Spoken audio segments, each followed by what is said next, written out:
Chers étudiants, bonjour et bienvenue dans cette vidéo pédagogique dans laquelle je vais vous présenter le contenu du module Grammaire de la langue d'étude destiné aux étudiants de première année licence inscrits en langue et littérature française. Je suis votre chargée de cours, Dr Zarzi Karima, enseignante à l'Université d'Alger 2.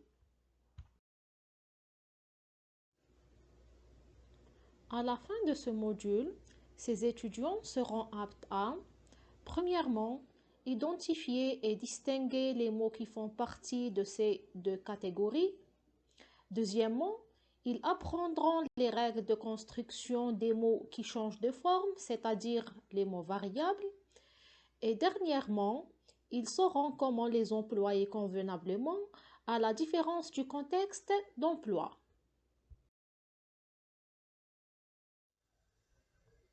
Tout d'abord, je vous présente dans ce premier chapitre la catégorie des mots variables, c'est-à-dire les mots dont la forme peut varier selon plusieurs critères, comme le genre, le nombre, la personne, le temps et aussi le mode.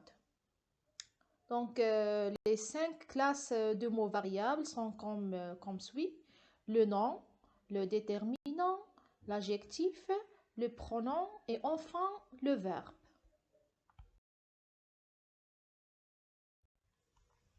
La première catégorie des mots variables est celle du nom qui désigne un mot ou un groupe de mots renvoyant à un être ou à un objet.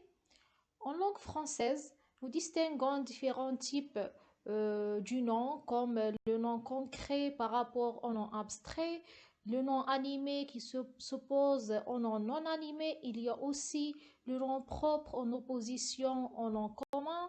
Et au final, nous avons le nom dénombrable par rapport au nom non dénombrable.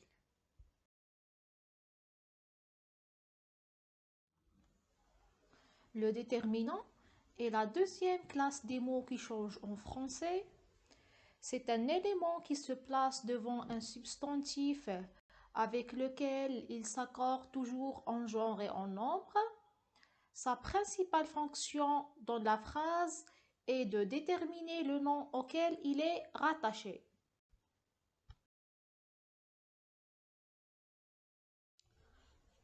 La classe des déterminants regroupe de grandes catégories. La première est celle des articles qui regroupe les articles définis, indéfinis, partitifs et contractés, tandis que la deuxième est composée des adjectifs à l'instar des adjectifs possessifs, démonstratifs, numéros indéfinis, etc.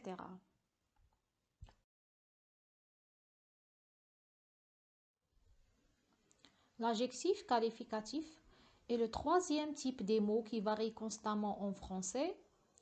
Il désigne un mot qui apporte des précisions à un nom ou un pronom. Concernant sa position dans une phrase, il peut être situé avant ou après le nom qu'il détermine.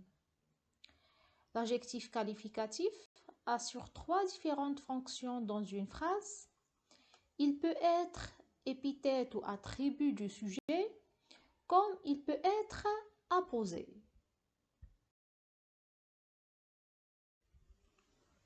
La quatrième division dans la catégorie des mots variables concerne le pronom, qui signifie un mot grammatical servant le plus souvent à remplacer un nom ou un groupe de mots déjà employés à un autre endroit du contexte. Les pronoms français sont d'habitude classés selon le type d'indication qu'ils portent. Nous distinguons donc des pronoms personnels, des pronoms démonstratifs, interrogatifs, possessifs, etc.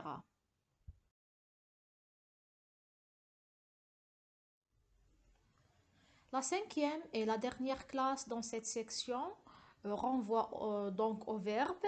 Il s'agit d'un mot qui exprime une action, une intention ou un état, etc. Cette catégorie grammaticale est généralement soumise à plusieurs variations selon le nombre, la personne, le mode et le temps. Pour ce qui est de la typologie des verbes français, nous pouvons donc recenser plusieurs types de verbes, à savoir les verbes attributifs, les verbes transitifs et intransitifs, les verbes pronominaux, les verbes impersonnels et dernièrement les verbes auxiliaires. Ensuite, l'accent est mis dans ce deuxième chapitre sur les mots qui ne changent jamais de forme en langue française, qui sont les mots invariables. Donc ceux-ci ne varient ni en genre, ni en nombre, ni en personne. Nous distinguons 5 catégories grammaticales invariables qui sont les prépositions, les adverbes, les conjonctions de coordination et de subordination et enfin les interjections.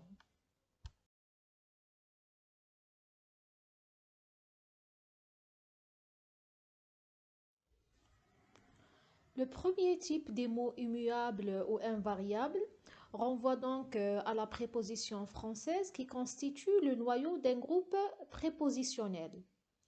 La préposition est toujours suivie d'un complément et ne peut donc pas être employée seule. Tel est le cas de cet exemple. Je parlerai à mes voisins de ce nouveau restaurant.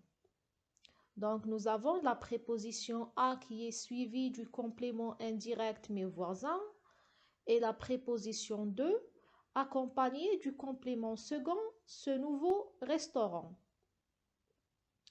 En effet, les prépositions pourraient exprimer plusieurs sens tels que l'appartenance, le lieu, le temps, la cause et ainsi de suite.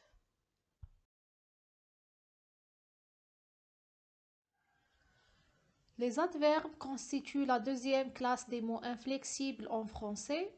Leur fonction est similaire à celle des adjectifs. Ils servent tous les deux à apporter des précisions au verbe ou à des informations données. Les adverbes sont facilement reconnaissables parce qu'ils sont en majorité formés à partir des adjectifs qualificatifs en y ajoutant juste le suffixe -ment à la fin. Pour ce qui est de leur forme, nous reconnaissons des adverbes simples et des adverbes complexes.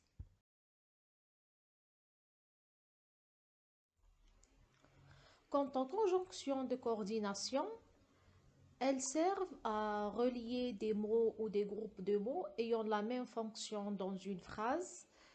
En effet, il s'agit donc des mots invariables qui n'occupent aucune fonction syntaxique dans la phrase, donc leur rôle ne se limite qu'à la coordination.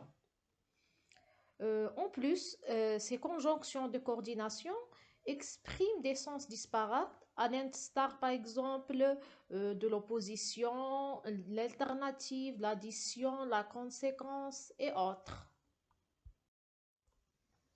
Quant aux conjonctions de coordination, elles servent à relier des mots ou des groupes de mots ayant la même fonction dans une phrase.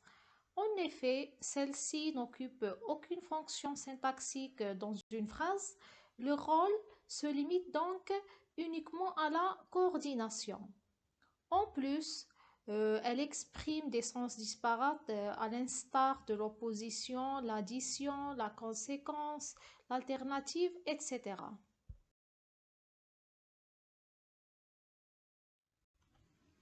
Dans cette catégorie de mots français inchangeables, nous retrouvons les conjonctions de subordination dont la fonction est de relier une proposition subordonnée à une proposition principale au sein d'une phrase. Nous pouvons la reconnaître donc à travers sa place dans une phrase où elle est toujours située au début de la proposition subordonnée. Observons l'exemple suivant. Kelly devra s'absenter pendant quelques jours parce que son fils est malade. Donc nous avons, comme nous pouvons le remarquer, nous avons la conjonction de coordination parce que qui se trouve au début de la proposition subordonnée parce que son fils est malade.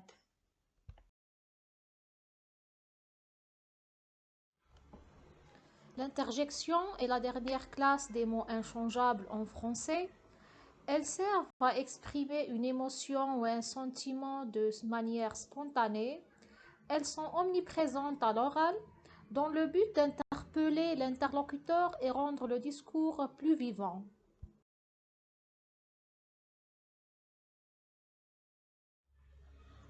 À la fin de cette vidéo, je vous remercie beaucoup pour votre attention. À la prochaine!